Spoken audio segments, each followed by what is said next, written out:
الحمد لله الذي كتب الآثار. الحمد لله وحده،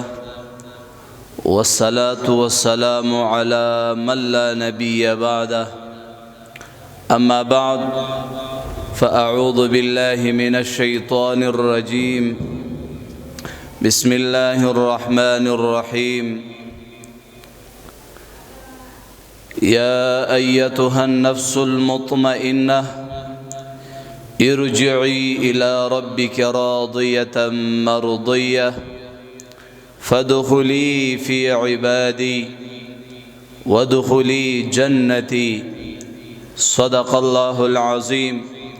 وصدق رسوله النبي الكريم، ونحن على ذلك لمن الشاهدين والشاكرين، والحمد لله رب العالمین۔ تم یوں نہیں سمجھنا کہ فنا میرے لیے ہے، تم یوں نہیں سمجھنا کہ فنا میرے لیے ہے، پرغیب میں سامان اب میرے لیے ہے۔ توحید تو یہ ہے کہ خدا حشر میں کہہ دے، یہ بند دو عالم سے خفا میرے لیے ہے۔ تسبیح پیری دل نہ پیرا، سجدہ کیا تو کیا ہوا۔ تسبیح پیری دل نہ پیرا، سجدہ کیا تو کیا ہوا۔ دل کا کفر ٹوٹا نہیں، کلمہ پڑھا تو کیا ہوا۔ چا د ځان سره اعمال قبر ته یوړو، چا د ځان سره خپل مال قبر ته یوړو۔ تخت او تاج د شاه جهان نشلو پاتې، د دولت نه کنګال قبر ته یوړو۔ دا د ګل غوندې مخونه به فنا شي ای عبدالرحمانه، دا د ګل غوندې مخونه به فنا شي ای عبدالرحمانه، چې د یوسف غوندې جمال قبر ته یوړو۔ ټول په مینې محبت په شوق سره درود شریف وایه۔ اللهم صل على محمد وعلى آل محمد كما صليت على إبراهيم وعلى آل إبراهيم إنك حميد مجيد۔ واجب الاحترام، ارباب خاص و عام، علماء کرام، طلباء عظام، زما د اهل سنت والجماعت عقیدې سره تعلق لرونکو غیرتمندو په دین مینو مسلمانانو، الله جل جلاله امن واله په موږ او تاسو باندې بشماره احسانات دي، انعامات دي، چې د الله جل جلاله هغه احسانات او انعامات موږ او تاسو شمارول وغواړو، شمار به نه کړلی شو۔ هغه زبردست الله، هغه قوت والا الله، هغه طاقت والا الله، هغه قهار ذات، هغه غفار ذات، هغه مالک ذات، هغه رازق ذات داسې حاجت روا دی چې بل حاجت روا نشتا، داسې مشکل کشا دی چې بل مشکل کشا نشتا۔ ځمکې اسمانونه الله پیدا کړي دي، غرونه دریابونه الله پیدا کړي دي، انسانان، جنات، دا هر څه چې څومره موږ او تاسو په دنیا کې نظر اچو، څه په نظر راځي نه راځي، دا الله پاک پیدا کړي دي، او یو ورځ به الله جل جلاله دا هر څه فنا کوي، به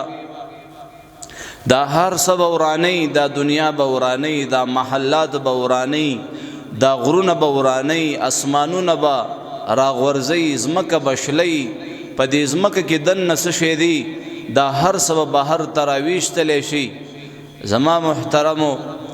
الله جل جلاله امن واله انتظارګاه کې ناست دی،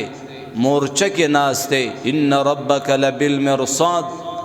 دا عرش نه د فرش تماشه کوي چې زما دا بندگان څه کوي۔ الله پاک منګ او تاسو دنیا ته څه دپاره رالیږلي یو او منګ څه کوو، نو دا ټول منظر الله رب العزت ویني۔ ونحن اقرب الیه من حبل الورید، د شارغنا الله زیات نږدې دی ما او تا ته. الله پاک من او تاسو په دنیا کې پیدا کړلو، من خوراک نشو کولای، من ګرځیدل نشو کولای، زمنګ په جبه کې طاقت د ویلو نو. الله پاک من او تاسو په خپل قدرت سره راغټ کړلو، په خوله کې راته د خوراک د پاره غاخونه الله پاک راک، د ګرځیدو د پاره پخپو کې الله طاقت واچولو، د نیولو د پاره الله په لاسونو کې طاقت واچولو، د سوچ د پاره فکر د پاره الله دماغ راک، عقل راکو، سترګو کې الله نظر واچولو. د الله د کم کم نعمتونو به موږ او تاسو انکار کو. د الله پاک ډیر زیات احسانات دي، انعامات دي، د الله شکر ادا کو. په دې باندې الله ډیر زیات خوشاليږي او الله هغه نعمتونه هغه زیاتې بیا چې کله یو بنده د الله په نعمتونو باندې شکریا ادا کوي. نو بهر حال الله پاک دی دنیا ته د یو مختصر زندګۍ د پاره منګ او تاسو را لېږلیو. امتحانګاه دا د دنیا دا ژوند په هلو ځلو سره روان دی. څوک په مالدارۍ کې قبر ته روان دی، څوک په غریبۍ کې روان دی. د چا تعلیم شته هم روان دی، که د چا تعلیم نشته هم روان دی. که څوک ښایسته دی هم روان دی، که څوک بدرنګ دی هم روان دی. که زما محترمو هر رقم عہدې والا منزل د ټولو یو دی، خو سفر جدا جدا.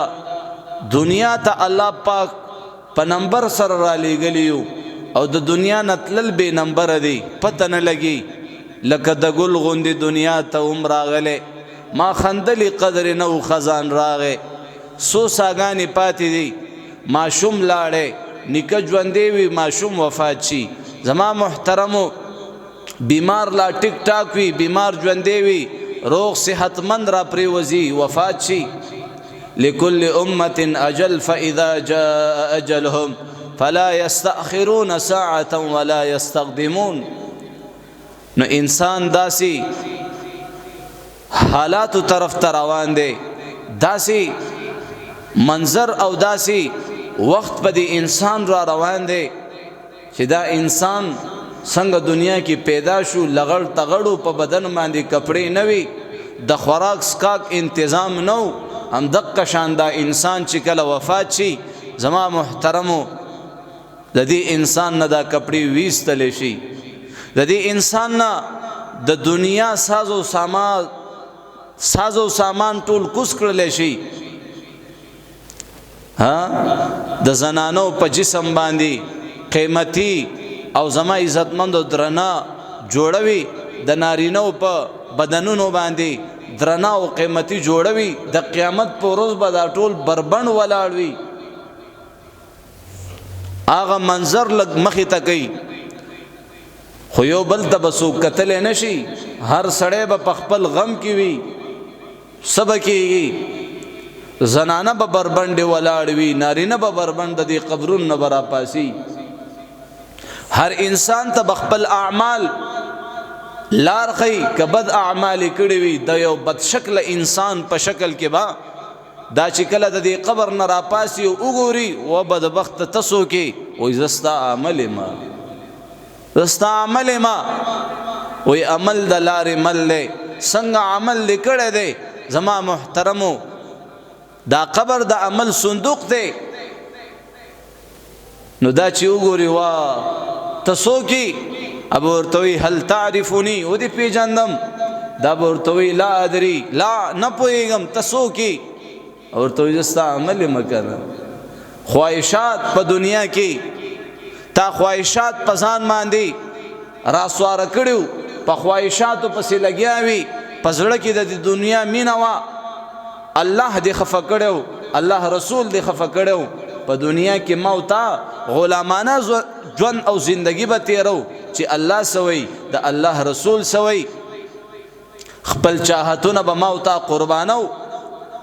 نو زما محترمو یا خوبا خوبصورت انسان داسې چهره والا چې زړه راخکون کې بوي اب ورته وی هل تعرفني و دې پیژنم تو مې نه پیژندلې و زستا نیک اعمال ما چې په دنیا کې با ته په تکلیف کې وي بیمار بوي جمعات ته روان وي تا به روجنی ولا خلکو به د روجې نه انکار کولو روجه به خوړله ماتوله به بانی به جوړولې د مونځ نه د پاتې کېدلو د پاره به بهانې جوړولې د قرآن تلاوت نه به ځان غافل ساتلو او تا به په هر موقع په هر وخت کې تا به قرآن لوستلو تا به روجه نیوله تا به مونځ کولو تا به زکات ورکولو تا به حج کولو نو به هر حال اوس منګ عبادت کو منګ مونږ او دس کو خو پته نشته چې منګ دا مونږ د چا د پاره کو منګ دا حجونه چا د پاره کو دا عمرې د چا د پاره کو منګ دا ذکر اذکار د چا د پاره کو انما الاعمال بالنیات دا حضرت انس رضی الله تعالی عنہ نے روایت ته چې محمد رسول الله صلی الله علیه وسلم او فرمایل چې په اخره زمانہ کې به زما امتیان په درې فرقو کې به تقسیم کړل شي په اخره زمانہ کې زما امتیان په درې فرقو کې به تقسیمېږي درې فرقو والا زما محترم او عبادت کوون کې به وي اولنې فرقه به هغه وي هغه به عبادت کوي په هغه عبادت باندې به د خلکو نه خوراک کوي دویمه فرقه به هغه وي اب عبادت کوي په دې عبادت باندې به خلکو ته بزان خي دریمه فرقه به هغه وي هغه به عبادت کوي خالص مخلص به د الله د رضا د پاره کوي دا درې فرقې به په اخره زمانہ کې جناب محمد رسول الله صلی الله علیه وسلم فرمایي چې زما په امت کې به پیدا شي او چې کله د قیامت ورځ قائم شي د الله دربار ولګي نو دغه درې فرقو والا خلق به د الله په حضور کې پیش کړل شي الله به تنه تپوس کوي اولنې فرقې والا نه زما دې په خپل عزت قسم وي زما دې په خپل جلال قسم وي چې اوس وایا تا عبادت او بندگی د چا د پاره کوله صد پاره دې کوله اب قسم کوي یا الله زما دې ستا په عزت قسم وي زما دې ستا په جلال قسم وي چې ما به عبادت د دې د پاره کولو چې زه په خلکو ته ځان وخېما الله پاک به فرمایي خذوه فغلوا ثم الجحيم صلوا وینسي او جهنم کې پړ مخې ورو ورځو دا خو دنیا دا درو بوي دنیا دا دھوکه بو کی دنیا دا هر رقم طریقې سره نن خلق ځان خلاصي خدا الله په عدالت کې بسوک دروغ نشي ویلې د الله په حضور کې بسوک دروغ نشي ویلې بل برامخ کی هغه ته الله پاک فرمایي وایا زما دې په خپل عزت قسم وي زما دې په خپل جلال قسم وي وایا عبادت دې د چا د پاره کولو او ورته وی یا الله زما دې ستا په عزت قسم وي زما دې ستا په جلال قسم وي ما به عبادت د دې د پاره کولو چې په دې عبادت باندې د خلکو نه خوراک وکم نن به تاسو ته دا خلک په نظر راځي ما تاسو ویلي چې موږ په شک کیو چې موږ د عبادتونو د چا د پاره کوو موږ مونږ د چا د پاره کوو روزه د چا د پاره نیسو قرآن تلاوت د چا د پاره کوو حج او عمره د چا د پاره کوو زکات هم ورکو دان د چا د پاره ورکو زما استا هر عبادت پس روسته شیطان لګیدلې وي هغه عبادت کې داسې یو نقصان پیدا کی چې هغه د قبلېدون او باسي درم هغه فرقه د الله په حضور کې به پیش کړل شي رب کریم به ورته فرمایي وایا زما دې په خپل عزت قسم وي زما دې په خپل جلال قسم وي تا دا عبادت د چا د پاره کړي زما محترمو دا بندبا الله تعالی اس کوي یا الله زما دې ستا په عزت قسم وي زما دې ستا په جلال قسم وي چې د دې علم زمانہ خطا سوته دی یا الله چې ما دا عبادت د چا د پاره کړي د دینه تاسو زیات خبرداري یا الله د دینه زمانہ تخپويږي زما محترمو دا بنده به الله ته وی چې یا الله ما خو عبادت ستا د یاد د پاره کړو چې زه پې خپل رب یاد کما نہ دنیا سے نہ دولت سے نہ گھر آباد کرنے سے نہ دنیا سے نہ دولت سے نہ گھر آباد کرنے سے تسلی دل کو ہوتی ہے خدا کو یاد کرنے سے یا اللہ ما خو عبادت دستا د یادولو د پاره کړو یا الله ما خو عبادت خالص دستا د رضا د پاره کړو الله پاک به فرمایي صدقتا زما دی بندا رښتیا ویلي اے فرشتو دا بندا اونې سه جنت ته بوزي جنت ته بوزي نو زما محترمو عمل کول آسان دی نیکی کول آسان دی نیکی ځان سره قبر توړل نیکی ځان سره د قیامت په ورځ باندې د حشر میدان توړل نیکی زما محترمو د الله په حضور کې پیش کول او د الله نه پیزان خلاصول دا نیکی ده نن خلق نیکیا نه کوي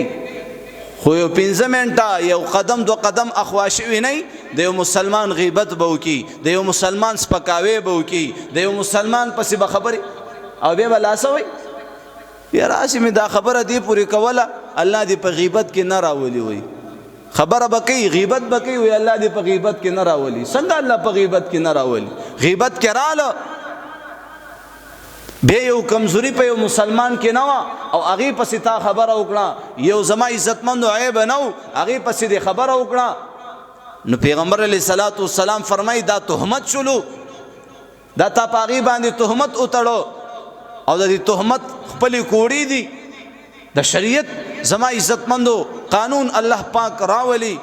په پاکستان کې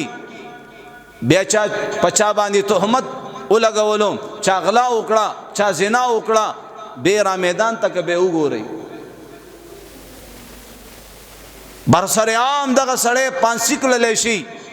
لواتت وکړو زنا وکړه ناپتول کې کمه وکړو غلا وکړه به د چا کې جرأت وي نن خو یو ظالم ظلم وکي او الټاغه مظلوم کړيږي او درديږي ظالم آزاد لاسونه ګرځي او د مظلوم لاسونو ته حد کړی وي دا ټول منظر ها ربي کریم زما محترم د عرش نه د فرش تماشا کوي زما دا بندگان څه کوي لګیا دي دې خبر ورسېږي که مامون رشید زما محترمو دا بادشاہ تیر شوه دی خو پلار دا بچه او قاری صاحب مولانا صاحب سره کېنولو چې دته قرآن وښایا دته دین وښایا بغیر د څه ګناه بغیر د څه د وجې استاذ راولګېدو دی دومره ووهلو دومره وټکولو چې سمې لګاو کو خو زما محترمو هغه سم ونه ویلي څه ونه ویلي خو چې کله د هغې پلار وفات شو دا بادشاه شو ډېر وخت پس د هغه استاذ را وغوښتلو ویره جي د تنقید په وجه درته نه ویم اعتراض په وجه درته نه ویم د تا نه د بدلې اخیستلو دپاره ته ما دلته نه یې راغوښتې استاد محترم هغې دپاره ځای برقرار کو یو ښایسته ښکلی ځای ورله جوړ کو په هغه تخت باندې خپل استاذ کېنولو استاد محترم دا راته ووایه چې ډېر په بېدردۍ سره دې وهلی وم دا دې ولې ووالمه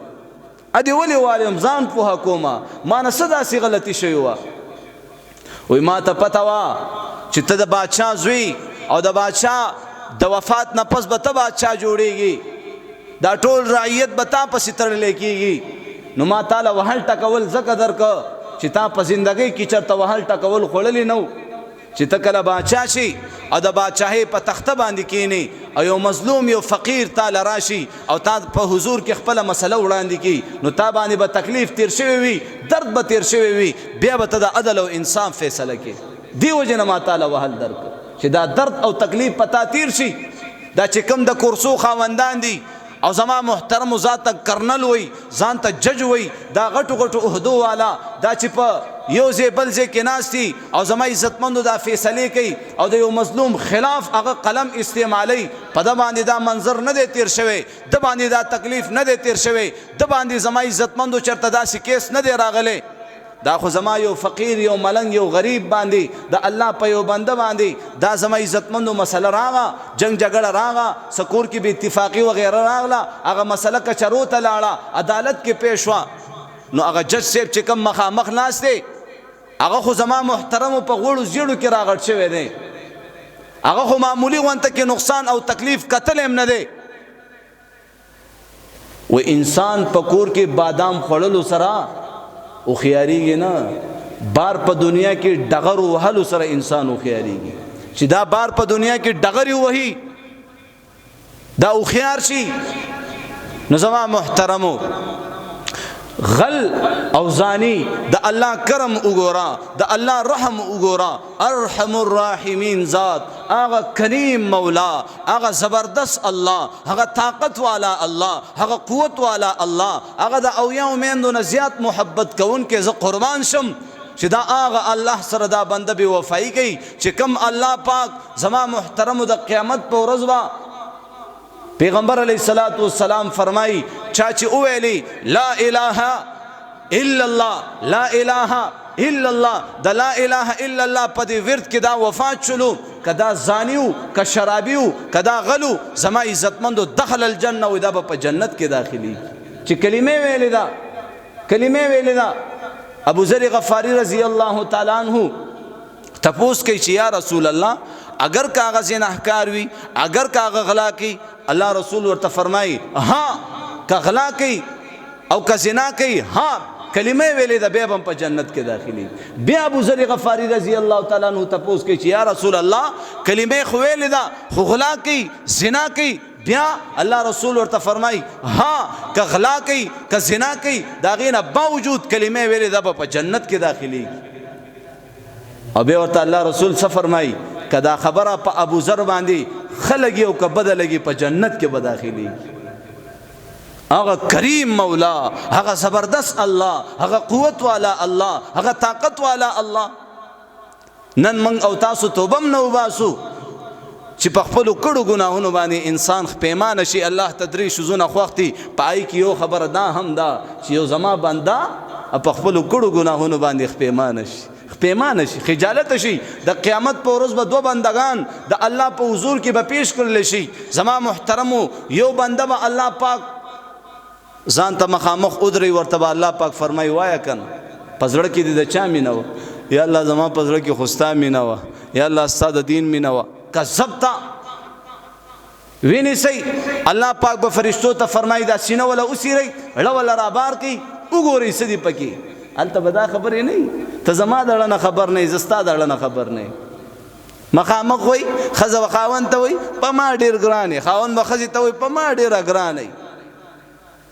اوس خو پته نه لګي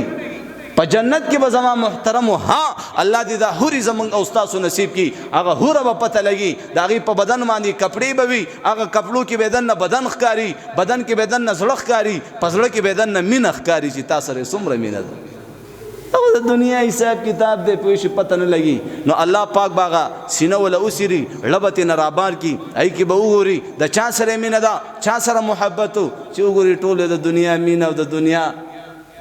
خواهشات به پکې پراته ویني سي جهنم ته ورولې. هغه بنده په جهنم کې واچي. دویم کس زما محترم د الله په حضور کې به پیش کړل شي. ویني سي وایا محبت دې د چاو پزړه کې چا سره مینوا، یا الله تاسو سره مینوا، یا الله ستاسو دین مینوا.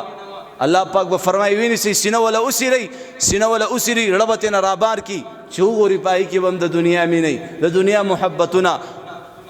الله پاک به حکم فرمای جنت ته بوزي، جنت کې داخل کړي. دلته سوال پیدا کیږي چې یا الله د دوانو پزړونو کې د دنیا مینوا، یو جهنم ته لاړو بل جنت ته لاړو، دا څه وجه وا؟ الله پاک ورته فرمایي دا اولنې چې کوم دا ازلی بد وختو ګناه پسې به ګناه کولا، زمانہ فرمانی به کولا،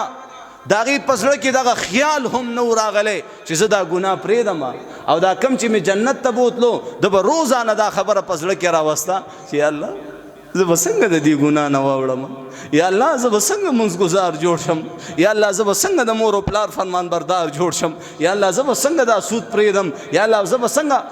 په دې کشمکش کې مرګ ولا راغې توبه وستې نه.